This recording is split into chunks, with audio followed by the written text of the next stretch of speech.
you're on the right path.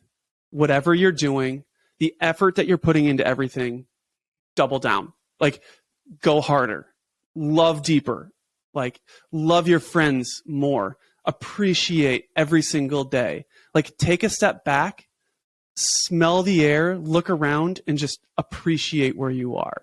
Continue to work hard, but appreciate.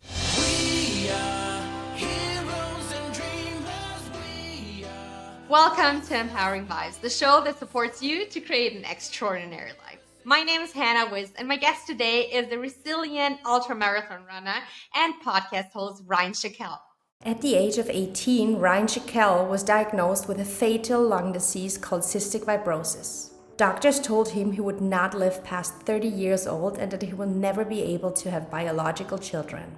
However, Ryan kept an optimistic mindset and defied all odds by starting a family with 2 amazing sons and a beautiful wife.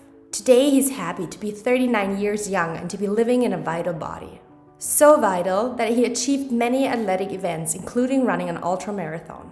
Besides his award-winning business career, he started his own podcast called the Every Breath Counts podcast, in which he helps others learn universal success strategy to crush their goals. Stay tuned to learn from Ryan how you can be the hero of your own story. I am so happy and deeply grateful to have such a courageous, strong guest on my show today. Ryan Shekell, welcome to Empowering Vibes, and thank you so much for spending your precious time with us. Oh, Hannah, it's a privilege to be here. Thank you so much for having me. I would like to start with your personal story, since this is kind of the foundation of the person that you are today and what you're doing today. So would you like to share with us how you grew up and the news that impacted your life tremendously when you were 18 years old? Absolutely. So I think very much like everybody else, not everybody, but a lot of people, I grew up in a family, and it was a very maybe idyllic is a word I like to use, childhood. I grew up with my parents. I had a brother, grew up in a suburban area, even had a dog for a little while. So for me, it was normal, similar to how a lot of people grew up. They feel like their upbringing is normal. And as I went through the years, I went to school, I played sports, I had friends, and at 18 years old, I was given some news that changed the rest of my life in a lot of ways. I was diagnosed with a disease called cystic fibrosis. And it really was the first time in my life that I was confronted with this idea that things might not be possible, right? I was being told that the average lifespan of this disease was 30 years old. And hearing that at 18 was an incredible realization that life is short and anything can happen at any time, and your life can be taken away from you. And I tried to use the lessons that I learned from that time to apply to all areas of my life. And we can get into as many of those lessons as you want, but that's kind of where I was at the beginning, and this experience at 18 years old and how it impacted me a little bit. Yes, I would absolutely love to dive into those lessons. And I would also like to zoom into your mindset at that age, because you get to know you might not live past 30 years, or it's very probable that you might not live past 30 years. You won't be able to have kids. That's also another message you received, which is of most of us, a big goal and dream.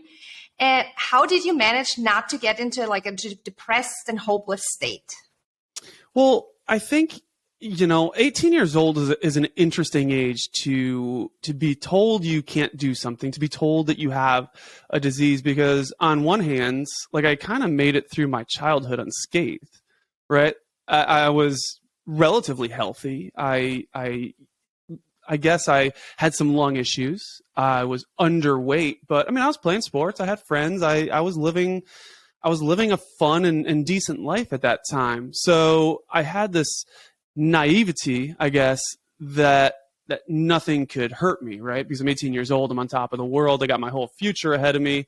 But on the other hand, I'm being told by a medical expert, a doctor, that I do have a disease that truly is going to impact my life. So in a way, it was depressing. It was sad. It was unnerving.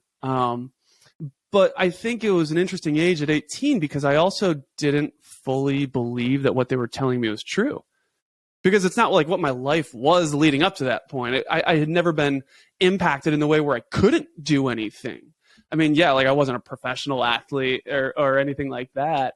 But I had like built some success in my life. You know, I'd played some sports. I made friends. So I believe that it was a certain mindset that I kind of had. And in retrospect, looking back, I believe I had, I guess, what I call like a delusional optimist mindset. Delusional being it's in the face of everything everyone's telling me at the time, but optimist just thinking this isn't what my experience has shown me so far. My life experience showed me differently. It showed me that anything really was possible.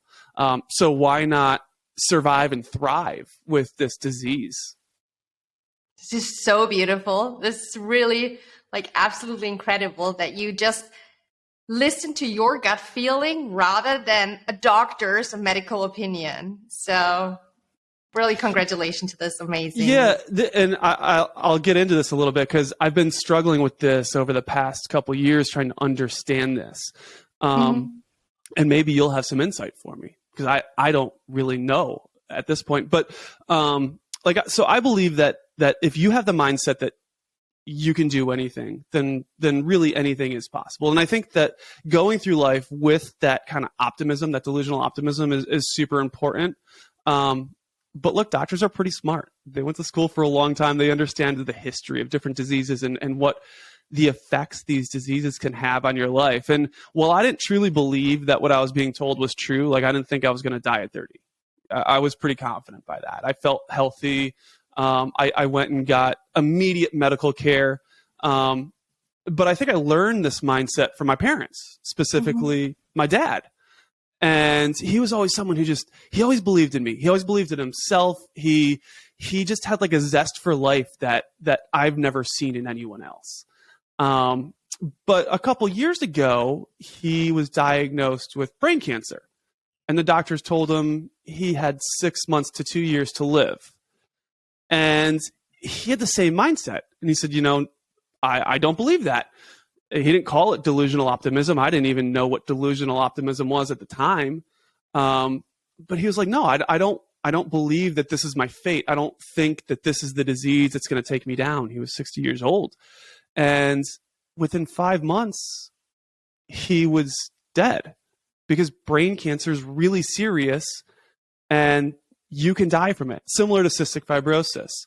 Now, I'm not saying like my mindset saved me, but one thing that my mindset did was it allowed me to live every single day, like in the present. And I think that's really what's important about that mindset. And my dad kind of had that same mindset, and he lived every day in the present and enjoyed the 5 months he had. Unfortunately, in that case, the doctors were right. Wow. Yeah. I do. Maybe there was like a little bit of doubt with your father, like that he had, and that was just like bigger than even like what he told himself, or maybe I also believe, I'm very, very strongly believe in fate. So maybe that was just when his time was over, and I am 100% convinced that you were supposed to live over 30 years old to exactly be this example for the world, to show that, to kind of like, you're the absolute example of showing people like, even if you're told something is impossible, it is possible if you strongly believe in yourself. And I think it's a powerful message. I do. But I also like want to say like, I had doubt. I can't tell you how many times I've had doubt. I actually remember some times where, because one of the things that happens, and for your listeners who might not know, let me describe cystic fibrosis a little bit as well. So there's 70,000 people in the world who have cystic fibrosis. It's a chronic debilitating lung disease. And the way it works is that the cells in your lungs, I guess like your cell membrane, doesn't allow, I believe it's the chlorine ions, and this is like getting super technical. But it doesn't allow the chlorine ions to leave the cells. And all that means is that you hang on to all the mucus that gets like built up in your lungs from bacteria. And well, what does that mean? It just means that you're coughing all the time. Your lungs are filling with disease and mucus and phlegm, and you just can't get it out. There's no way. So you watch your lungs decline over time and you just lose lung function to where you can't breathe. And ultimately, you have organ failure through your heart, through your lungs, through whatever it may be, due to the extreme stress that's put on your body from you're essentially suffocating to death at the end of your life. So that's kind of, what cystic fibrosis is. And look, there's been times where I've definitely doubted this idea of longevity for me. I mean, I've coughed up blood for hours on end and just wondered, like, holy cow, like, is this the beginning of the end? And man, that's really scary. So there's definitely doubt. But I think, one of the things that I've learned over time is you can't live in that doubt. You can't live in that past, and you can't live in this idea of maybe not having a future. All you can do is really be present in the time that you have and work on, the situation you're in, whether that's getting treatment if you have a disease like this, whether that's pulling yourself out of a depression that you may have, whether it's not thinking that you have a career path, or there's so many different things that may be going on in your life where you just have to step back and say, geez, all I need to do is put one foot in front of the other right now. I can't think about down the road. I just have to put one foot in front of the other and move forward slowly and work on this step. Okay, now this step. Did you do any kind of meditation or visualization of you being healthy, or like you being 35 years old, or you hugging your kids, or was that all just purely intrinsic? I am a proponent of visualization. I never really applied it to my health. And I think I almost refuse to think about the future in a lot of ways. When I was younger, when I was 18, when I was first diagnosed, I don't think it was something where I was thinking that far ahead. I was just thinking about the next day and the next day. And I think it's like a lot of 18-year-olds. Like when you were 18, were you thinking about the future, right? No, not at all. I was just thinking about the next party. I know, right? Like I'm 38 right now. Am I 38? I'm 39 right now. See, that's how crazy it is. I'm 39 I also right now. didn't know my age the other day, so I understand. I'm 39 right now, and like I'm almost just starting to really think long term.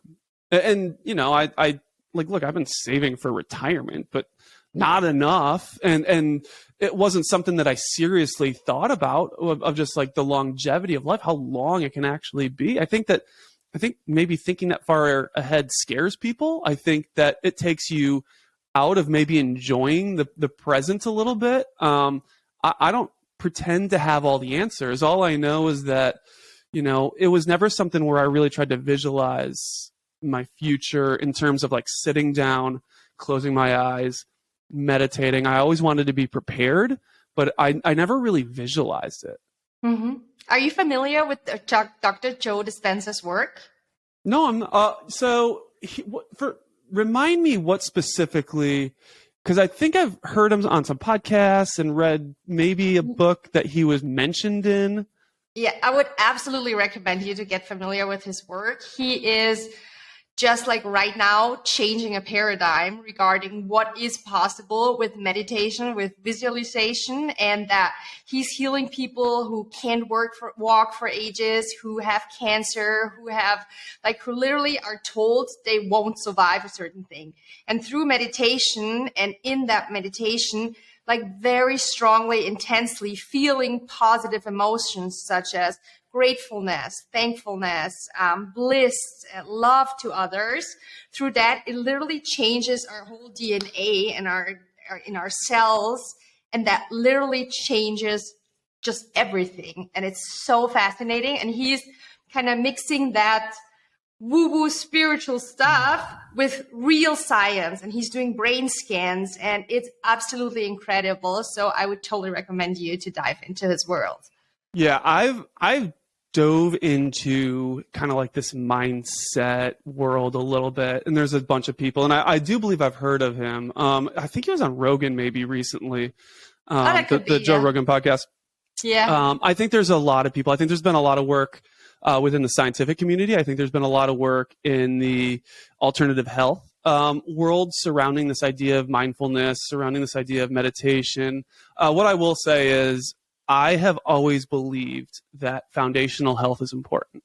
And I attribute my long-term health and the success that I've had with this disease to kind of always maintaining health and foundational health as one of my core values. So I believe that, if you can, I don't want to say create core values for yourself, because I don't know that that's even possible, but at least uncover what's important to you, like really at the core of what's important to you.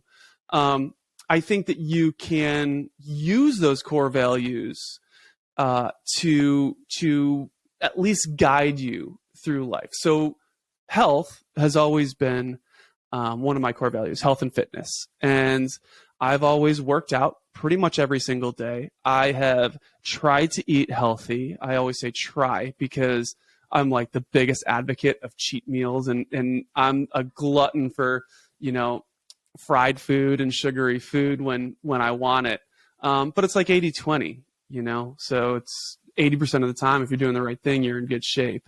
But I've always thought that. So one of the ways that I meditate, quote, meditate, is through working out and running. And I think that I get a lot of that same benefit from fitness and from running and just having the time and dedicating the time to, I believe, do something difficult, because when you're doing something difficult, your mind doesn't have time to get distracted. And when it does, then you suffer in those workouts, right? So it's still that constant effort, I should say, to bring your mind back to focus on the task at hand.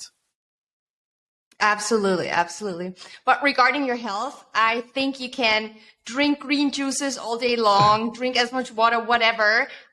Coming back to your mindset, I do think a foundation of health is also to have a positive mindset, to have like kindness with himself, to have like true self-love. And I feel this is so amazing. Like I had to teach this all to myself. And that you are gifted with that is such a blessing. And it's so inspiring that you even overcame like this disease and that you're now 39 years old having a family. Yeah, well, let's not say that I was gifted with that, right? Because I think if anyone's listening to this, but I think it's really important, like you laugh, I do think it's important. Like, I don't think anyone's gifted with that. I mean, I don't, Hannah, there's times I don't love myself. I get as down as anybody, and I have I think outwardly I'm perceived as incredibly happy, and I've seen success in my life. But man, there's a lot of work into, what you call self-love. There's a lot of work that goes into happiness. There's a lot of work that goes into fulfillment. I don't think it's like gifted to anybody. I've actually said that the greatest, I question it too, but the greatest thing that's ever happened to me is the diagnosis with cystic fibrosis, because in a way it allowed me to understand like what I had to fight against, and it gave me almost like a purpose. So when I do something that's in the face of what medically I should be able to do, like that's super fulfilling to me. Because I've identified what I need to do. I've worked hard pursuing that goal. And then when I'm able to achieve it, like, man, there's such a sense of fulfillment. And none of it's easy. Like, none of it's easy. Like, I ran, a couple of years ago, I ran an ultra marathon, a 50K, with a lung disease and 60% lung function. And it's like, that's awesome. It's fulfilling. But it sucked. Like it wasn't fun. I wasn't like gifted with an ability to run. Like I struggled for 9 months building up enough cardiovascular endurance to do it. But it was like a choice, it was one of my core values, and I made a choice, and then I pursued it. And it was one of the most amazing things I've ever done in my life. But it wasn't a gift, Okay, let me reverse my word. Let's say you were gifted, or let's say you earned it from your dad, and they obviously like gave you that mindset that you truly believed in yourself, which doesn't mean that you don't have to work hard, which doesn't mean that everything is just falling from heaven. But with this, like, it's just so powerful if you have as a foundation of whatever dream life you want to create, that you truly believe it is possible and that you truly believe that you can do this. And I feel like you have this from a very young age on, and that is just incredible to me. Yeah, I was really lucky. You are right. Like, I was maybe gifted this mindset from my dad, from my parents, and that is true. I do think that, you know, whether you have this mindset or not, I don't know if you're familiar with David Goggins. He's he wrote the book Can't Hurt Me. I heard, yeah, I read it too. Yeah, ultra marathon runner. And one of the things he talks about is that he believes that it's his 40% rule, is that people kind of quit at 40%. And I think that's true. I really do. And I think that, you know, whether you have a positive mindset, whether you feel like you are a delusional optimist or not, I think that you need to put yourself into situations to push past like 40%, you know, of what you're capable of. Because the problem is you don't see it as 40%, you see it as 100%. Like, you may think you if you push any harder, you will die, you know, but I truly believe that you need to continuously practice day in and day out, moving past that 100% perception, understanding that, you know, you are capable of so much more. But I do think it's like inertia. You know, you have to get that ball rolling. I think that inertia works in both ways. You can have negative inertia. And that's when people spiral into depression, is things start to go wrong. And then that momentum continues to pull people down, that mindset. But you need to actively work to get out of that mindset and reverse it so that you can get the momentum going forward again. And that's a really tough self-awareness, you know? Absolutely. And I do think, though, with these things, because you mentioned the word purpose before, to have a purpose behind that does really help. Yeah. I'm interested about this as well. And I, you know, feel free to give me your opinion on this, because I talk about purpose a lot. I talk about purpose and I talk about mission. I'm a big advocate of the work done by Simon Sinek, specifically with his book, Start With Why, and Infinite Game. I think that he articulates better than anybody the need to have purpose and a mission, or what he calls a just cause in your life. So much so that I wrote myself a just cause, and I try to follow a mission. And I've been doing this for years now. But at the same time, I also recently have read this book by this guy, Brad Stulberg, I believe his name is, and it's The Practice of Groundedness. And he talks about, and I think I use this term as well, was, what was it? These core values. So I don't know if they're the same thing, but I almost feel like a core value is like who you are, maybe, or what you find important: integrity, health and fitness, friendship, family, right? Like, those are your core values. Your mission or your purpose is how you apply your core values to the way you live your life. So I think it's important to maybe have both. And it's something that I've overlooked, I think, for a long time. But one of the things that, so I've said my just cause or my mission is I aim to build a world in which every individual sees themselves as the hero of their own story, has the courage to turn that story into reality, and the confidence to share that story with the world. And I think it's a beautiful mission, right? It is. But I also feel like it's based off these core values of integrity, family, friendship. So yeah, I don't know. I think they're all important, but I truly believe with you, Hannah, that you have to have at least an understanding or an awareness of what these important aspects that you're kind of building your life around are.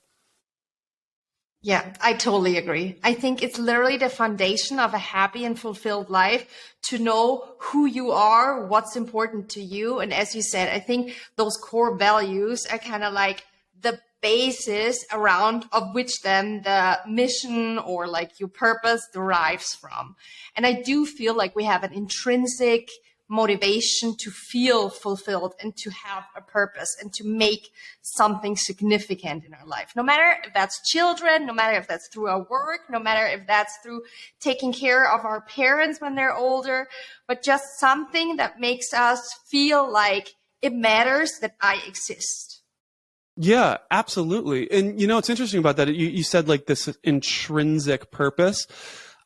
That's why I said I don't think you have to choose your core values. I think you have to like uncover them or figure them out, because I think that at your core, you do want certain things, right? Like if you want to take care of your parents when they're older, like one of your core values is family. If you want kids, you just long for being a parent. Like, yeah, one of your core values is probably family. If you would rather go out and have fun with friends than sit at home and read a book, then one of your core values is probably friendship. And I think that if you put some work in thinking about this, you'll understand what those core values are. And once you understand them, now here's the cool thing. Now you can take a step back and you can say, okay, I'm in a hard situation right now. I have a couple choices I can make, and these choices are going to have a big impact on my life. Well, if you understand your core values, one of the things I'm realizing is you could say, what would someone that values integrity and friendship do right now? Right? And you can kind of phrase a question to yourself to help decide what to do in your life. I actually had to make one of these decisions, oh man, probably 4 or 5 years ago. My wife and I were just contemplating our future. We were 35 years old and we didn't know what we wanted to do with the rest of our lives. And we took a step back and we said, well, what's really important to us? And I had no idea what like a core value was at the time, but we said, family and friends are really important. And we said, okay, well, how do family and friends stack up against career? We said, you know what? They're more important. Okay. So we said, we have a couple choices we can make right now as we're in the prime of our careers. We can continue to pursue career growth and financial gain, or we have young children. Should we maybe consider moving closer to family so we can raise our kids in an area where they have their family around? But it was like a sacrifice because the area where my family was and my wife's family was isn't like a bustling metropolis with a ton of jobs. And we said, no, someone that values family and someone that values friendship and someone that values human connection at like the deepest level and love, like they would sacrifice career potential for family. And we made a choice and moved 2,000 miles away from our jobs to pursue a life more in line with our core values, and it was, I don't look back at all. I don't look back at all. It was one of the greatest decisions we've ever made. That's beautiful. Thank you so much for sharing it. I would like to dive still deeper into the lessons that you mentioned that you learned through all your diagnosis and what happened back then. Do you want to share more about that with us? Sure. The lessons that I've learned, so anyone that's listening to this, I think, will maybe share this idea that sometimes you're told you can't do something.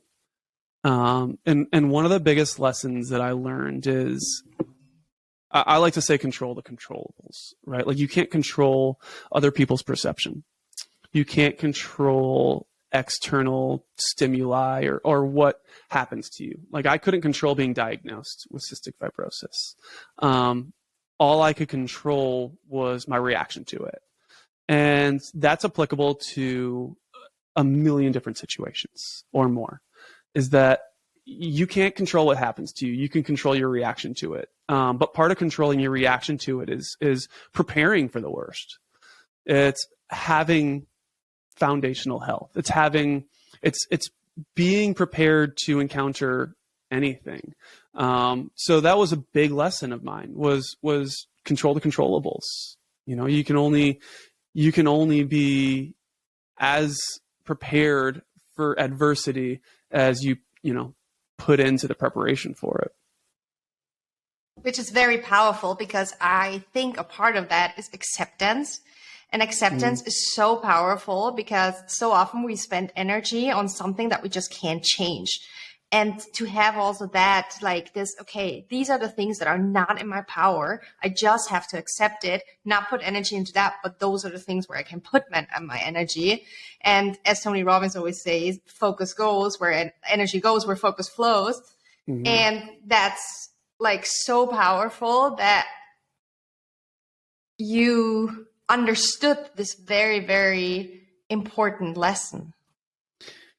Yeah, I mean, I don't know even that I was that accepting of it. I mean, I guess I kind of had to be. But yeah, it's part of that like delusional aspect of your mindset, right? I mean, you can be accepting of the hand that you're dealt, but you don't have to be accepting of, the future you're being told.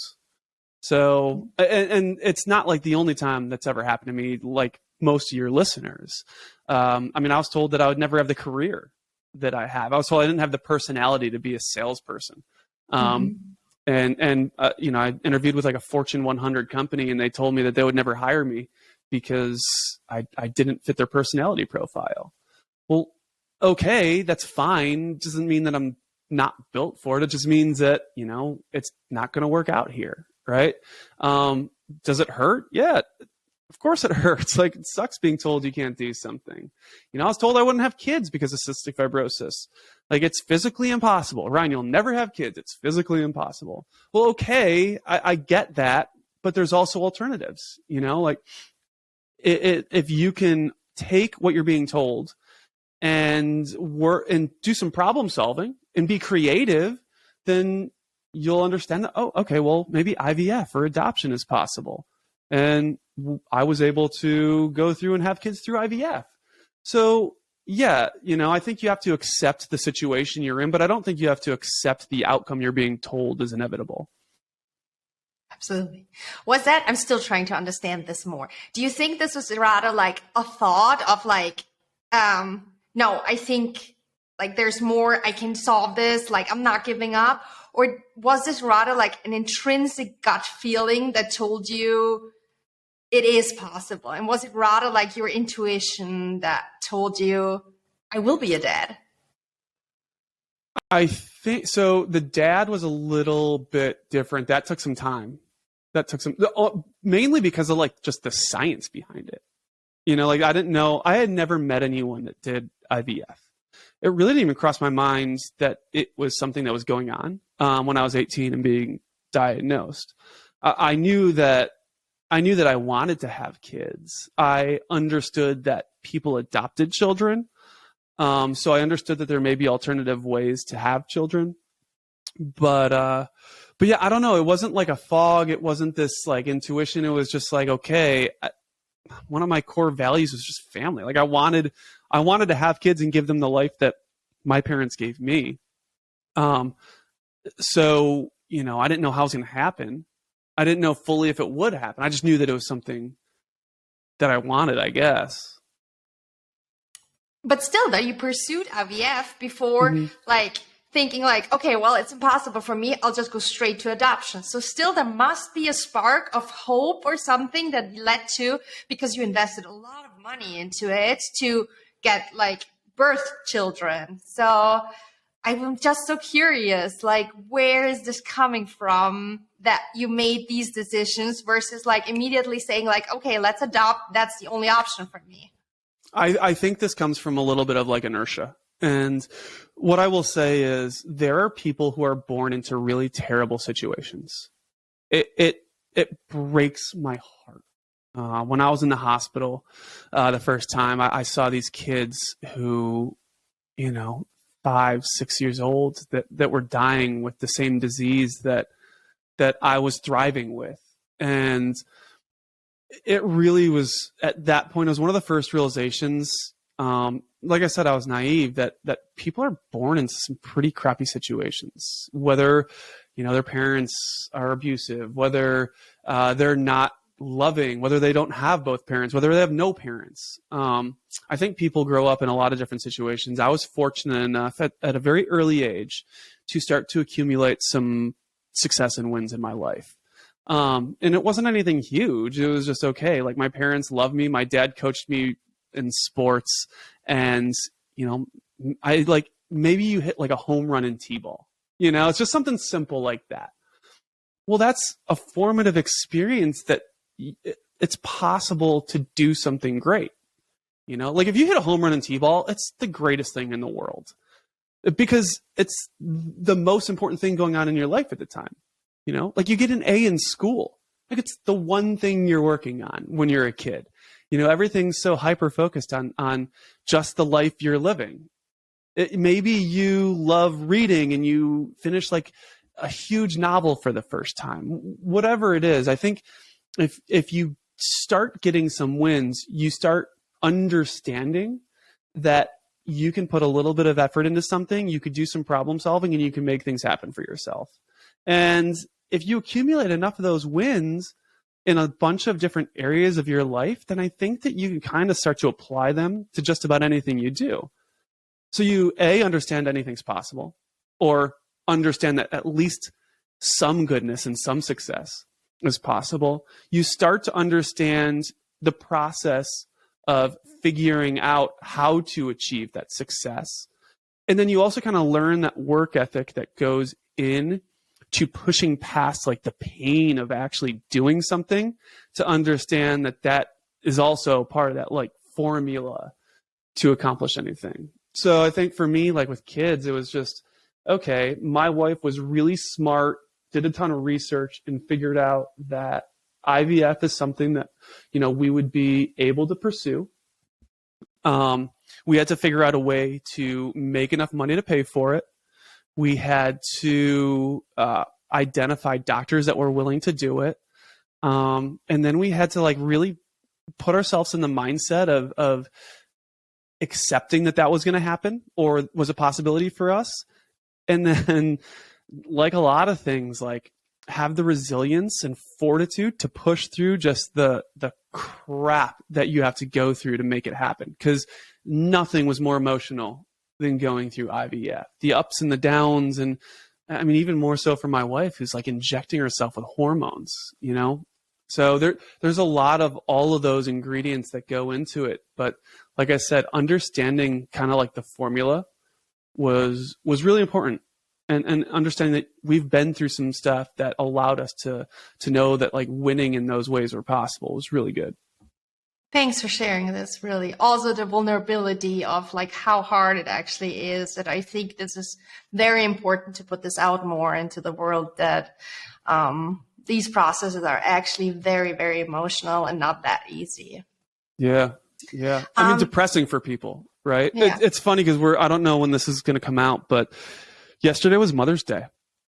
And man, like I will tell you, Mother's Day is hard for a lot of women, for my wife, for other women who have struggled to have kids, right? Because when it doesn't come easy, and maybe you haven't had the success, like I know women who haven't had kids, who've been trying for years and years and years and years.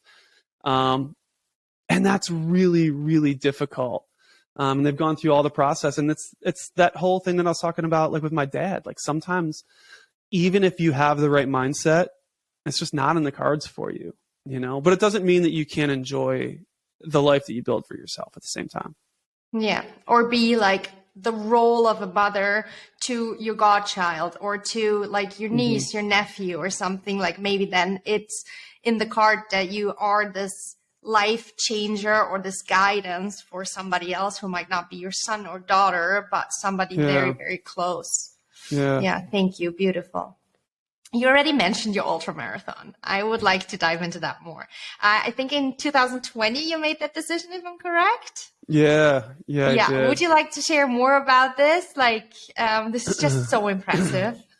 Yeah. So, like I said, I had gone, I guess it was 15 years. It was when I was 18 to when I was 36. I had been fighting cystic fibrosis. And for the longest time, the doctors would always say, Ryan, the medical advancements they're coming fast. They're coming fast. Like, we're going to have a cure sometime in your life. It's like, okay. And what they would tell me is the one thing that you want to do is make sure you're as healthy as possible when that cure comes, because we're never going to be able to reverse the lung damage. And we're going to work as hard as we can to get a cure to you as quick as possible. But, if you allow your lungs to fall apart, when there is a cure, that's where you're going to be. It's going to be your baseline.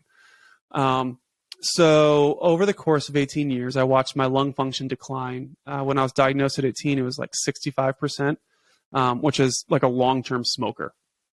And then I watched it go down to about 35% 2 years ago, which is where they start talking about double lung transplant, which is a really scary thing to wrap your head around, because organ transplant, there's so many variables. There's so many like long-term drugs you have to be on. There's complications. But right around that time where my lungs were at 35%, there was a new therapy that was released. And it wasn't a cure, but it reversed pretty much everything that your body does that causes you to have lung damage. So I was able to be put on this medication, and within 3 weeks of going on this new medication, my lungs bounced back to where they were in high school, to 65%. I just felt like a new person. Like I can't tell you, when you watch your health decline over 18 years, it's kind of like a slow, methodical decline. So when it jumps up 18 years worth of decline in 3 weeks, I felt like Superman. It was amazing. I had all this energy. I didn't even feel like I needed to sleep because I had so much energy. I felt like I could, just breathe like I've never breathed in my life. And so I was so grateful. And here I am with like young kids going, oh my gosh, like I am going to live forever now, and I wanted to give back. I just thought that it was really important to do something for the foundation that sunk a ton of money into the research for this new therapy. So I wanted to do something that I didn't know if it was possible, and I don't know if many people that knew me thought was possible. And just the perception of someone with a lung disease wouldn't be able to do. And to me, it was like a long form endurance race. So I signed up for a 50K ultramarathon. I never ran before. I never ran a 5K. I never ran anything. I hate running. I still hate running. But I wanted to prove to myself that it was possible. So signed up, ran 1,000 miles training over the course of 9 or 10 months, ran through injuries, figured out how to get it done. And then, in October of 2020, I was supposed to run it was called the Can Lake Ultra. It was a 50-kilometer race around one of the Finger Lakes in upstate New York. And due to COVID, the race was canceled. But I had put so much effort in. I said, you know what? I'm just going to go run it anyway, run it alone, unsupported, and did it. And had the help of my wife and family bringing me some water and supplies. And I think it took 6 hours and 36 minutes, and I ended up finishing the race. And it was difficult, but I was able to do it. It must be such a beautiful moment when you finally ran through the finish line, and then when you made it, that must be so emotional. It was emotional. I cried at the end. I cried in the middle. Like it was really emotional. And one of the things I'll share with you is, because the race was canceled, it's not like there was people cheering. Like there wasn't like a finish line or with paint or like a banner that you run through or anything. And I actually had to look up the race specifics on the website to figure out the route that I was going to run. And I ended up telling my family like the wrong finish line. It was at the same area, but it was like on this other side of this parking lot. And I don't know if I told them the wrong one early and it's whatever it was, but they weren't there when I finished. So I run this whole 50K, right? 6.5 hours. And then I come to the finish line and it's an empty parking lot filled with seagulls and just my truck just sitting there alone. And I get to the end and I'm looking around. I'm just like, where is everybody? Like, no one's here to cheer for me. No, I just did the hardest thing I've ever done in my entire life physically. and I'm alone. I'm like getting emotional. I'm like, I can't believe no one is here. But then I kind of thought about it for a second, and I was like, man, this is so fitting. Like, I didn't do this for anyone else. Like, I did this for myself. Like, I wanted to prove to myself that this was possible. And it was almost like this beautiful, bittersweet moment of just like, you can do things for yourself, and sometimes it's more meaningful to do something that only you know you're doing, than to do it for like a big ticker tape parade or for the world to see. So it was an interesting realization. And yeah, and my family was like, they were, on the other side of the parking lot. They ended up like driving over. They're like, where were you? Like, I can't believe, because they were like texting me the whole time, and I called them and I was like, hey, I'm here. I'm done. Where are you guys? They're like, oh my gosh, we were in the wrong parking lot, like over there. So they came over, and, kids came with signs and they hugged me, and it was a beautiful moment. But yeah, it was like a weird, bittersweet thing right at the end.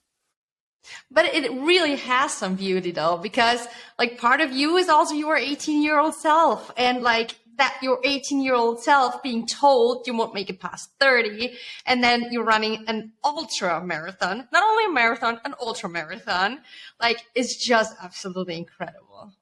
Yeah, it felt amazing. But I think it's funny because I've always said, like, I've wanted to be the hero of my own story, like selfishly.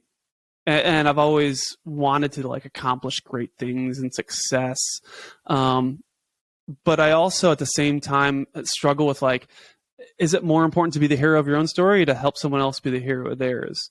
And one of the things that I do struggle with is like, I want that accomplishment to fuel other people to know that they can do hard things, So yeah, like I did that and it was awesome. But like, if you're listening to this and you feel like you're kind of in a rut, like you can accomplish anything.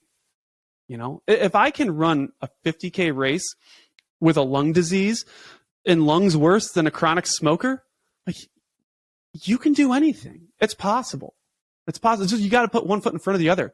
You're going to encounter like hell along the way. I promise you that.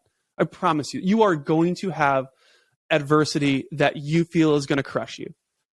But if you put one foot in front of the other and you keep going, like it is possible. Like you have to have that delusional optimism. I truly believe that. And it's so worth it to go that journey. Yeah. Yeah. Yeah. There's nothing worse than giving up on something and just wondering. And I've done it. I'm not saying that, everything I've ever done, I've followed through with, and I'm living this fulfilled life of, greatness. No, I've quit a ton of stuff. I've failed at, I can't tell you how many things I've failed at, but you still have to continue to look for something else. Plus every failure is a learning, and through every failure you grow, and that makes you the person that you are today. And that is so, so crucial as well. Yeah, 100%. You also have your own podcast called the Every Breath Counts podcast. And I would like to know from you, from all the guests you had on the show, what would you say were like the biggest wisdoms you learned from your guests? It's funny because there's so many that are like consistent, like I almost in a way, I'm trying to figure it out because I think there's like an algorithm for success and greatness. I have no idea what it is. I'm on this pursuit, this journey of like, how can I figure out like the perfect algorithm for success and greatness? I don't know, but there's a lot of consistencies that I think are that I've uncovered through a bunch of different interviews. I have talked to, like almost 70 guests now from a bunch of different areas in life: Navy SEALs, Olympic athletes, best-selling authors. It's amazing the people that you can learn from. One of the things is just never quit. Like never quit. If you have an idea of something you want to do, never quit. You can pivot. Someone on the podcast brought to my attention that the Mars rover spent 90% of its journey off course, but it made micro adjustments constantly to end up in the right place. So whether, you're off course, it doesn't matter. Just make a pivot, make an adjustment. So that's a really big thing. Never quit. Just continue to pivot and you'll be able to find greatness. I think another one, something we've been talking about, is just like, you have to have a mindset and a purpose and these core values that kind of, they're like your North Star, and you have to have the awareness to know what's important to you and what you want to go after. That's really important. One of the other things that I think that we haven't really talked about yet is just understanding that your network is really important. Like who you surround yourself with, your whether it be your family, your friends, your colleagues, your significant other, your kids. Like so one of my guests said, your vibe is your tribe, or it's like your tribe is your vibe, or your vibe is your tribe, like whatever it is. But the people you surround yourself with are so important. And one of the hardest things you ever have to do is to eliminate people in your life that are bringing you down, that are just negative, not bringing you down and like actively trying to sabotage you. But if, your friends that you are talking to on a daily basis, you should have at least kind of similar goals in that, you want to be at a certain level, right? And one of my guests, I believe, said, if you want to be a millionaire, you should be surrounding yourself with other people who want to be millionaires and not someone who's a millionaire that doesn't value their money. So it's really important to have a network, to have a community that you can share your journey with. And I think that a lot of people are lonely in this world. I think that a lot of people struggle with finding community. I'm one of them in a lot of ways. One of the hardest things to do is find like-minded people that are maybe have the same ambition or the same values as you. And I think as you get to be older in age as an adult, I think it's really hard to build that community. So really hang on to them when you have them. I 100% agree. And I feel, because I totally feel you also, to like finding the right people who have the same mindset, the same goals, the same visions. And I heard, I think it was also in a podcast or something, that those people that you surround yourself, of course you need physical touch by people and so on. But it can also be authors, podcasts, YouTube videos, everything that is like, surround yourself with the biggest leaders and so on. And that also shapes like the way you think and the way you act. And I found that very, very powerful because, maybe you're not surrounded by people who have a growth mindset, but then you can like get like all the love from your significant other, and you have like your family where you get like all the comfort you need and so on. But then you also want to get this growth part of it, and that maybe that's through books or authors or something like that. Yeah, I agree with that 100%. I think there's so many like amazing people out there that are putting content out into the world through a bunch of different mediums. I do think that you want to caution yourself and to not be too invested in like these thought leaders to the detriment of your personal relationships, though. I think that's really important. I think that you should first be finding people to have a physical relationship, physical, and like we can sit down for coffee back and forth. You can have a conversation in person. Because I think one of the things that you can end up doing is getting lost in this world of self-improvement and end up like finding all these different mentors that you never truly meet or know, and kind of lose that interaction a little bit, which I think is so powerful.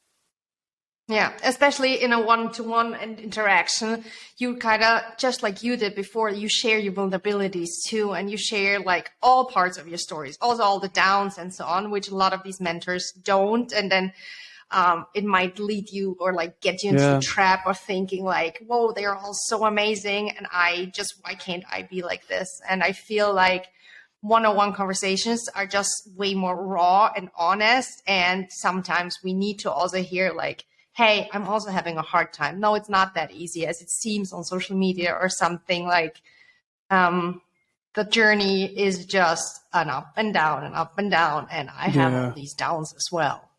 Yeah, 100%. Yeah. Ryan, before I ask my last two questions, I would like to take a second to acknowledge you. You are such an inspiring, amazing, courageous, and resilient man. And I am so inspired by that you were told by people, by doctors, professionals, that you won't live past 30, that you won't have kids, but still you have the resilience to go your way. And you are, to me, just the perfect example of never giving up and doing what you truly feel. So I would really like to take a second to acknowledge you for that. And I hope that every listener feels the power behind your words and all these wisdoms. And it's definitely like a real blessing to me to talk to you. Thank you, Hannah. Okay, so let's go to my last question, which is, you can get the magic ability to turn back time and you meet your 18-year-old self, which is in your case especially interesting. And you're allowed to share 3 wisdoms with him. What would you say? So this is a really interesting question to think about. And I have gone back and forth on whether I would ever want to talk to my 18-year-old self as myself now. Because on one hand, I almost wouldn't want to like convince my 18-year-old self that anything that he planned on doing was going to be wrong or right. Like I think that everyone needs to go through their journey. What I would say is I would want to reassure my 18-year-old self that you're on the right path. Whatever you're doing, the effort that you're putting into everything, double down. Like, go harder. Love deeper. Like, love your friends more. Appreciate every single day. Like, take a step back, smell the air, look around, and just appreciate where you are. Continue to work hard, but appreciate. The one thing that would be interesting with my 18-year-old self, because I think it's really important for people to understand, like, we don't have it all figured out. I'm almost 40 years old right now. In a way, I almost have nothing figured out. So if I were to go back and talk to my 18-year-old self, I think my 18-year-old self could teach me something. And I say that because when I was 18 and I was diagnosed, I had an incredible purpose and zest for life and this delusional optimist mindset of just like, nothing's going to hold me down. And I think my 18-year-old self could teach my 40-year-old self something. Like, hey, we were sitting in a hospital being told we weren't going to live to 30. Your parents were here every single day.